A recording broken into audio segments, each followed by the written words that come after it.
My sweet and lovely Geminis, this is your horoscope for January 2025. Welcome to a new year, to the new chapter, new month of the new year. My dear Geminis, wish you the best year ahead. Now, January will be mostly positive, amazing, and sort of a slow start to our 2025 because Mars will be retrograding. That's how we celebrated New Year. That's how we welcomed it because Mars went retrograde back in December 2024. Now, Mars is about action, it's about desire, it's about motivation, and it's weak. It's retrograding, moving backwards, slow, and sort of making us slow because it's one of the personal planets in astrology. And when personal planets retrograde, we feel them the most. And in general, we feel them the most because they affect us through life situations, through events, daily events, and people, all sorts of deals and communication. Now, Mars is one of them.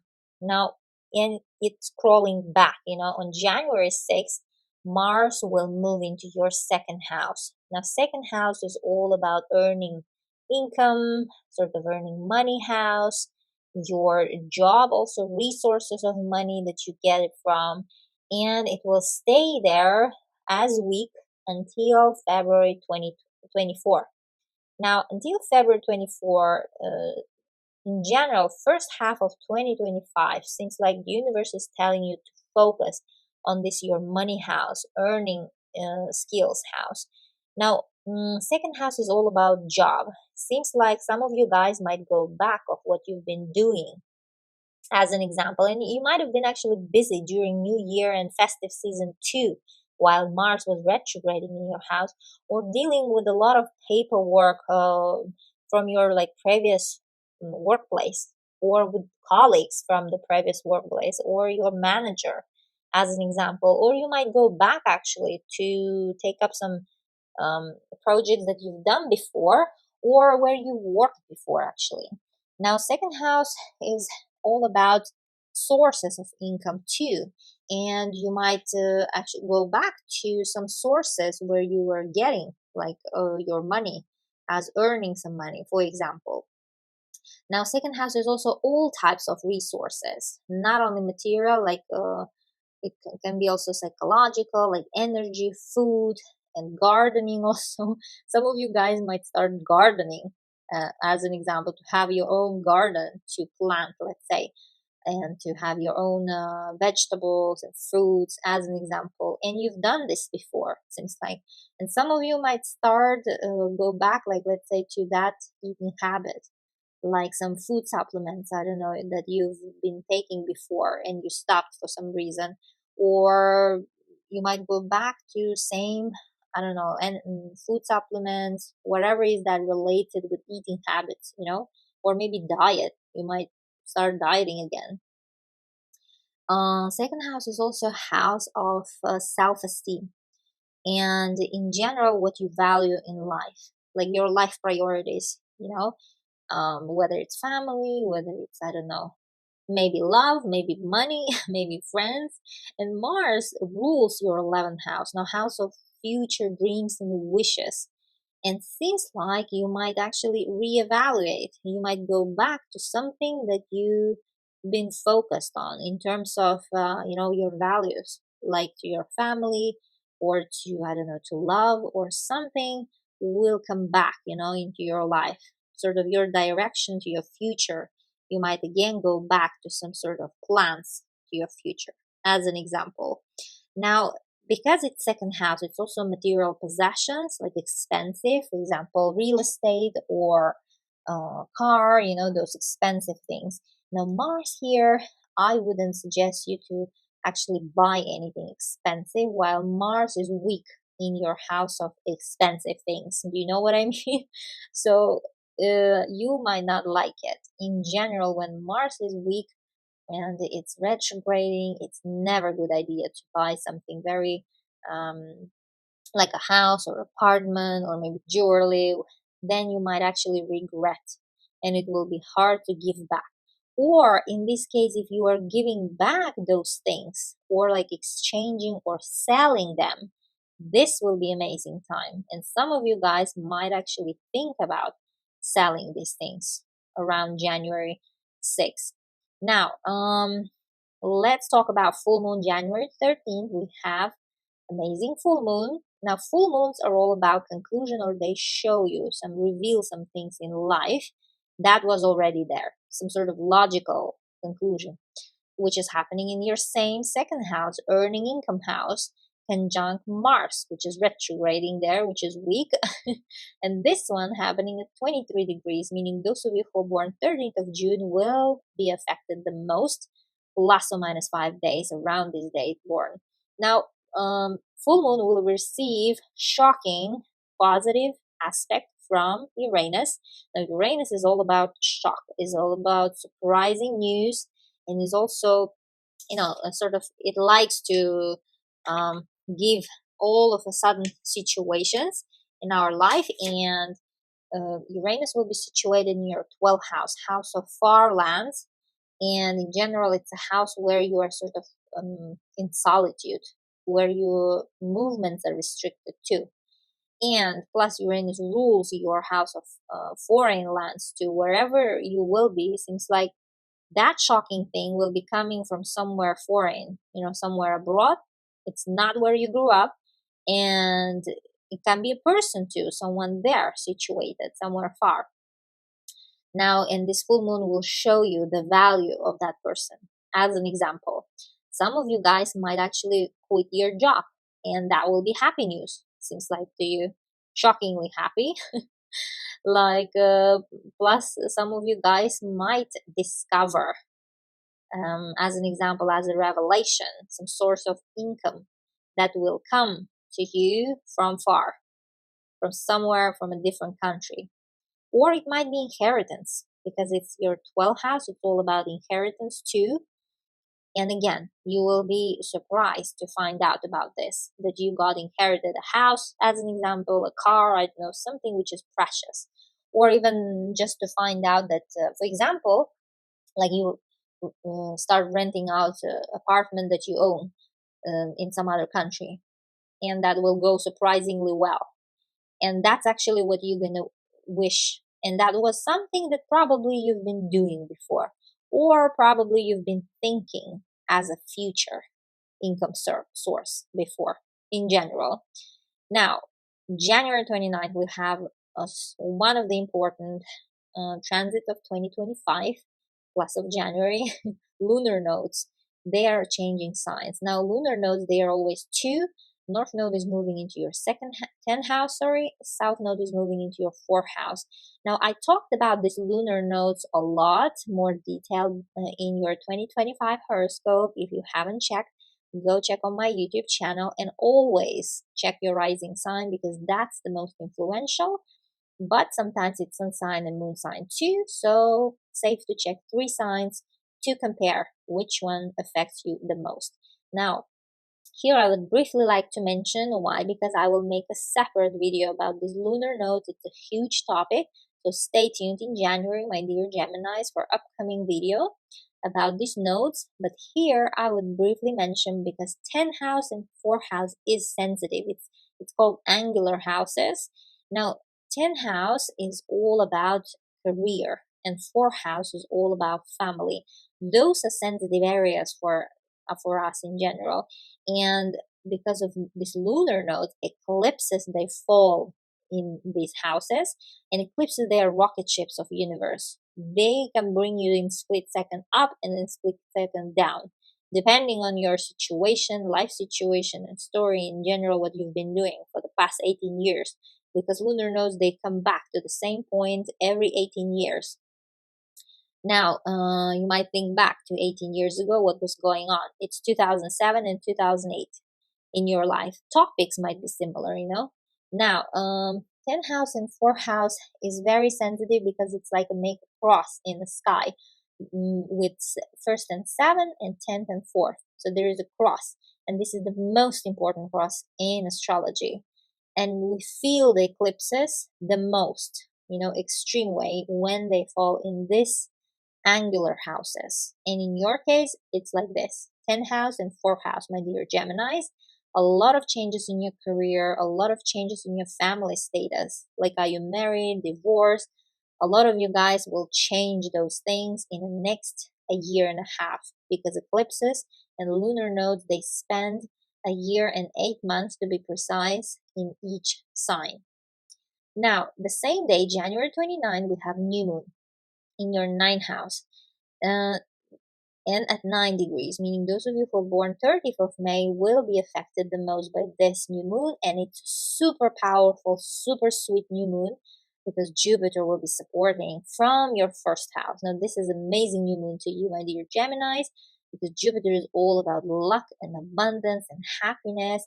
Since last year, June, you've been having this Jupiter on your side as a guarding angel, because Jupiter showers us with luck and gifts and abundance, and whatever it touches, it makes it bigger, it expands it, and it's in your first house. It made your plans, priorities bigger and wider, more sort of how to say, more colorful and positive. Now, new moon is about new energies, and Jupiter will make amazing aspect to that new energy, making it even more glitterous, my dear Geminis. And it's happening in your ninth house. Now, it could be a travel. If you travel by the end of January, it seems like you will enjoy it, and you will not be alone, because Jupiter rules your house of committed relationships. You might travel with your one and only, with whom you are long time in a relationship, not the one that you just start dating, but long time, long term in a relationship, or your spouse, like your wife or husband.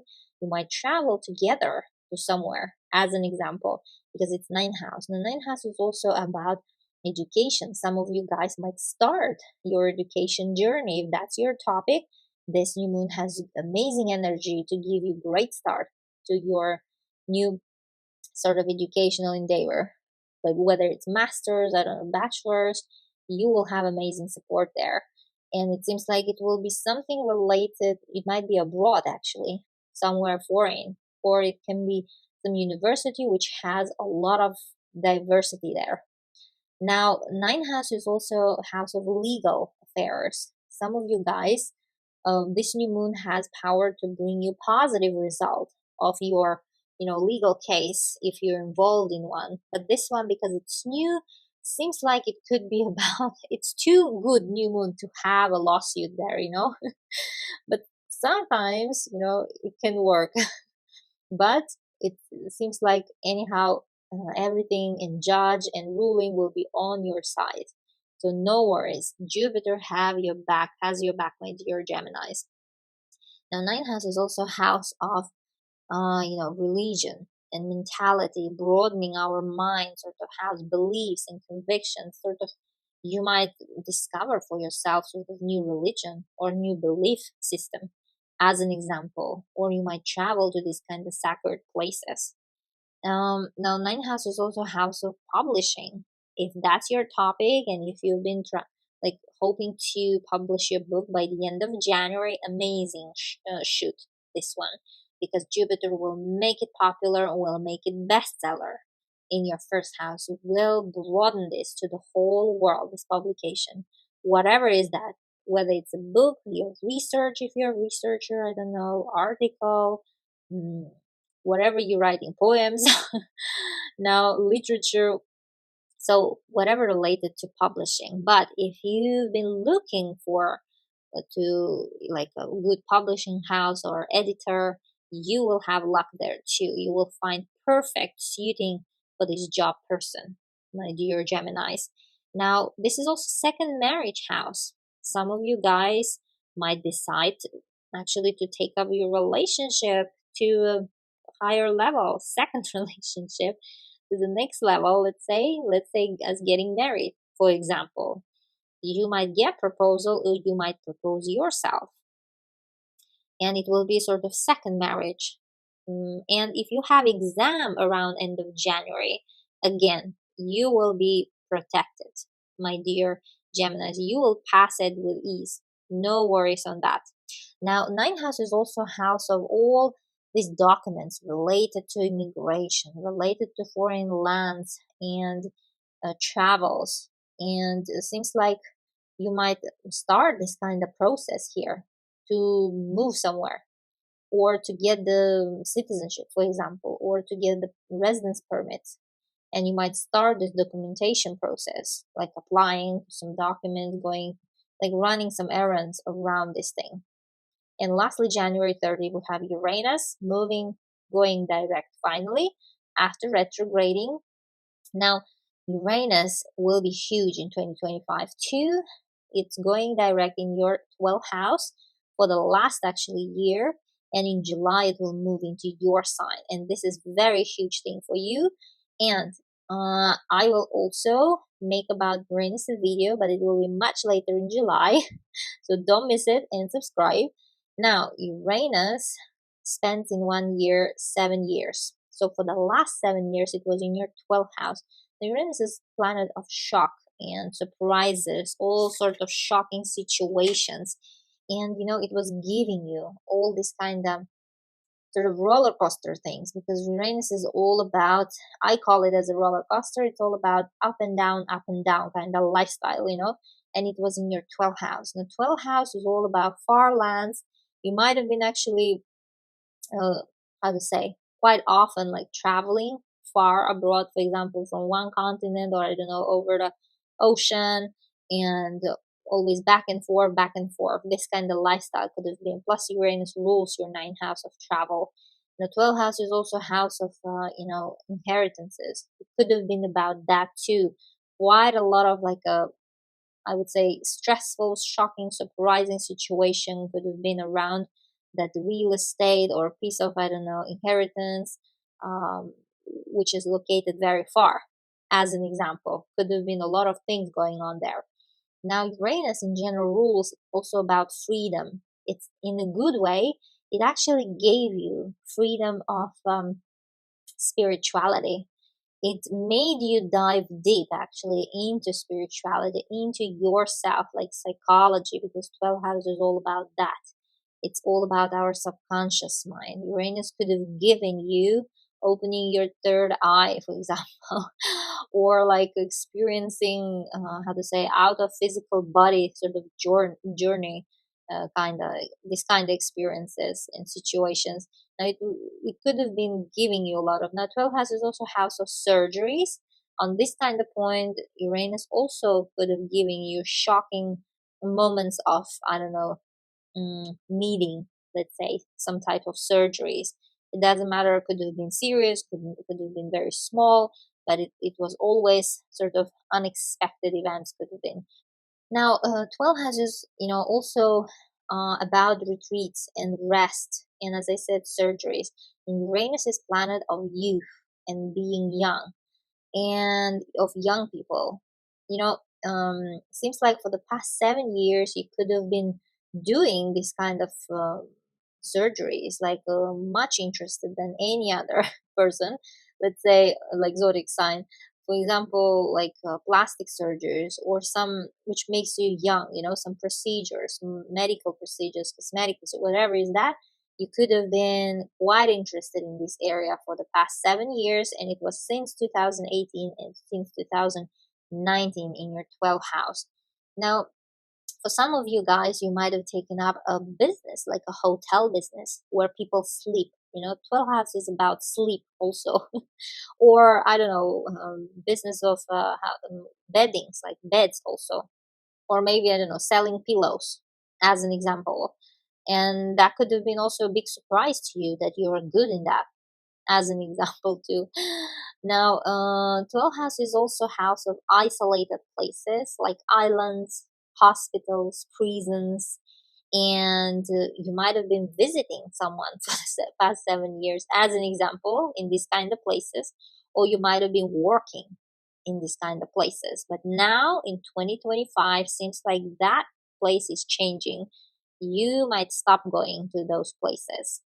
And in general, if you've been working sort of night shift, I don't know, now you will become more sort of open, because all the secrets will, Uranus in 12th house never kept your secrets, and someone else's too. All the secrets were spilled for the last 7 years, And plus, it was not always in a nice way, because Uranus loves to shock, as I said.